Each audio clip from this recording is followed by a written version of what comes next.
E o presidente Lula indicou nesta segunda-feira o ministro da Justiça, Flávio Dino, para ocupar a vaga de ministro do Supremo Tribunal Federal. Havia uma expectativa sobre quem seria o nome escolhido pelo presidente. Sobre esse assunto, a gente conversa agora com o cientista político, doutor Felipe Ferreira Lima. Bom dia, doutor. É um prazer conversar com o senhor. Como é que o senhor avalia essa indicação? Muito bom dia, Cristiano. Bom dia a todos os ouvintes e aqueles que aqui nos acompanham. Eu acho que, antes de tudo, Cristiano, é importante a gente dizer que essa indicação ela vem num momento de turbulência entre os poderes, entre o próprio Legislativo, através do Senado Federal especificamente, e o STF, que semana passada tiveram aí um arranca-rabo, digamos assim, quando o Senado votou e aprovou, um projeto de lei que veda as chamadas decisões monocráticas por parte de ministros do STF. Isso causou reação, alguns ministros como Gilmar Mendes, como o próprio presidente do STF hoje, que é o Barroso, externaram algumas manifestações contrárias, e houve esse estranhamento em uma semana difícil. E o presidente Lula escolheu hoje, segunda-feira, após esses episódios, indicar o Flávio Dino e, ao meu ver, demonstrando que a escolha de fato dele tem sido estrategicamente política. Não podemos desmerecer o fato do Flávio Dino ser preparado juridicamente, o que preenche um dos requisitos do cargo. Foi juiz, foi governador, tem a formação jurídica, mas é hoje o ministro de maior visibilidade, digamos assim, dentro do governo. Foi até hoje, o ministro de maior visibilidade, dava declarações polêmicas, enfrentava a oposição por várias oportunidades, se expôs muito. Não podemos dizer que o ministro Flávio Dino é um ministro discreto, porque não o é. O tempo todo ele buscou chamar para si os holofotes. Em muitos momentos até foi preciso que ele fizesse isso, em outros não. Acho que poderia ser mais comedido. Causou em algumas situações incômodos na relação do governo com a própria oposição, na relação do governo com o Congresso Nacional, e por outras vezes conseguiu apaziguar situações complicadas, Então ele indica o Dino nesse momento de turbulência, fazendo um aceno político institucional aí, na medida em que ele mexe essa peça que estava no Ministério da Justiça para o Supremo Tribunal Federal. Ao mesmo tempo, o Dino parece, pelo menos pelo que defende, ser um progressista. Então, será que ele vai levar essas pautas, de fato, para as suas decisões no STF? Será que é isso que o presidente Lula espera? Porque a última indicação do presidente Lula, o ministro hoje, Cristiano Zanin, que foi seu advogado particular na própria Lava Jato, tomou decisões aí que vão de encontro a algumas posições ideológicas do próprio Lula e do PT, indo na contramão daquilo que se esperava do Zanin.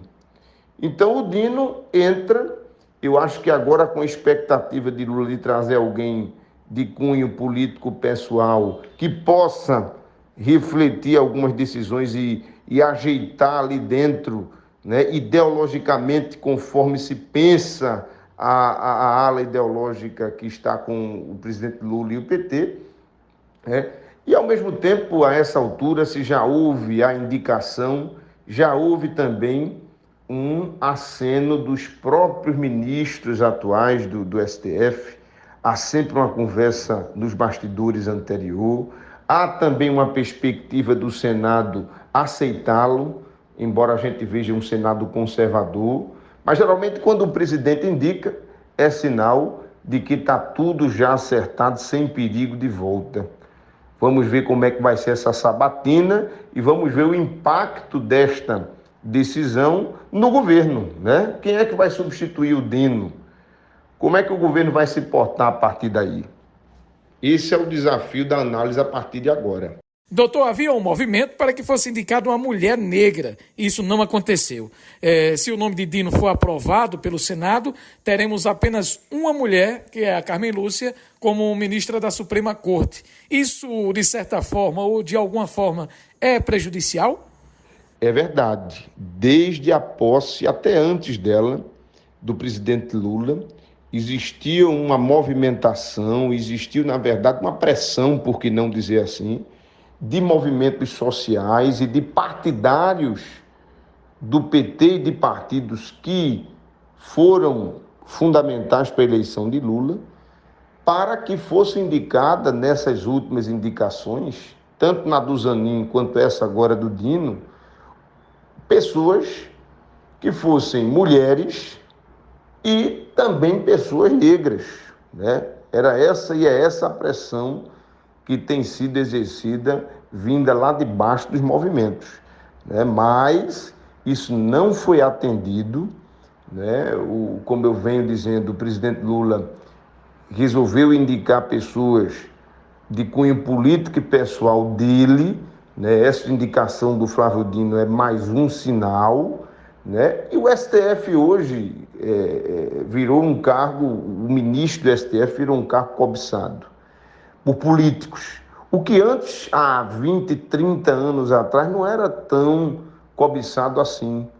Porque hoje, como passou a ser um tribunal mais ativista e mais exposto, um tribunal que os ministros conseguem dar declarações sobre todos os temas, se aventuram a falar sobre pautas políticas, né? Um novo momento, digamos assim, da cúpula do judiciário, que antes era muito mais reservada, ela atrai muitas atenções. O ministro hoje ele é vigiado, digamos assim, por toda a sociedade brasileira, seja pelas redes sociais, seja pela difusão tecnológica que temos, ou pelos assuntos políticos que colocaram e, com a ajuda do próprio STF, trouxeram ele para a roda da discussão política, que os critérios deixam de ter prioridade, o critério feminino, o critério da raça, o critério da cor, o critério de estilo do ministro para se tornar uma rota, digamos assim, de influência política. E é isso que tem acontecido. Então, se houvesse uma quebra de braço hoje, né, nós poderíamos dizer que os movimentos, as pautas identitárias, as pautas progressistas perdem para a política, para os interesses políticos, quando ela os enfrenta. E as duas indicações mostraram isso. Ô, doutor Felipe, Flávio Dino claramente se diz comunista e tem preferências por pautas esquerdistas, né? Num país polarizado como o nosso, é possível que esses seus pensamentos ideológicos interfiram em seus posicionamentos na Suprema Corte? Olha, Cristiano, esse vai ser um desafio para a gente assistir de fato de camarote. O presidente Lula, com essa indicação do Dino, está simplesmente jogando num caldeirão de conflitos, de exposições, de debate entre os poderes, de acirramento entre os poderes, um cidadão que vai ser ministro da Alta Corte, que é polêmico em decisões, né? Que é polêmico em declarações, né? Que se atira de fato quando o assunto é pauta social e quando o assunto é pautas ideológicas. A gente tem visto como é que tem sido a desenvoltura dele. Então, pode ser, o mais esperado é que seja, né, um ministro polêmico, que entre de fato em pautas esquerdistas, que entre em pautas políticas, sobretudo aquelas de interesse do governo e da esquerda, ou pode surpreender como surpreendeu o próprio Zanin, né? Que vote contrariamente, mas seja mais comedido, né? não tão exposto, né? Eu acho difícil essa segunda opção. É muito mais fácil que ocorra a primeira, pelo estilo do Flávio Dino, né? E pelas pautas que estão sendo colocadas num cenário jurídico-político bastante turbulento que tem sido o nacional. Para finalizar, por último, doutor, ontem Lula também indicou o novo nome para Procurador-Geral da República, que, por sinal, não estava na tradicional lista tríplice. Isso é preocupante? Doutor Felipe, avalie, por favor. Olha, nesse ponto é importante a gente lembrar, tá, que a lista tríplice ela é uma espécie de indicativo do que o Ministério Público espera. E o governante, o presidente, aceitar um dos três nomes ou não é uma questão de cortesia, de aceno político. Isso significa dizer que o presidente ele não está obrigado a seguir a lista tríplice.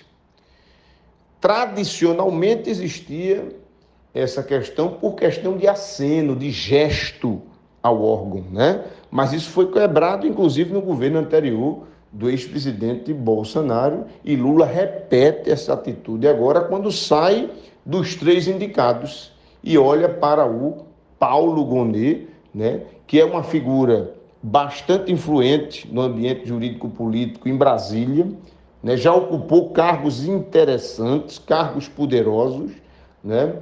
E é autor de livros, é um jurista renomado, por que não, né?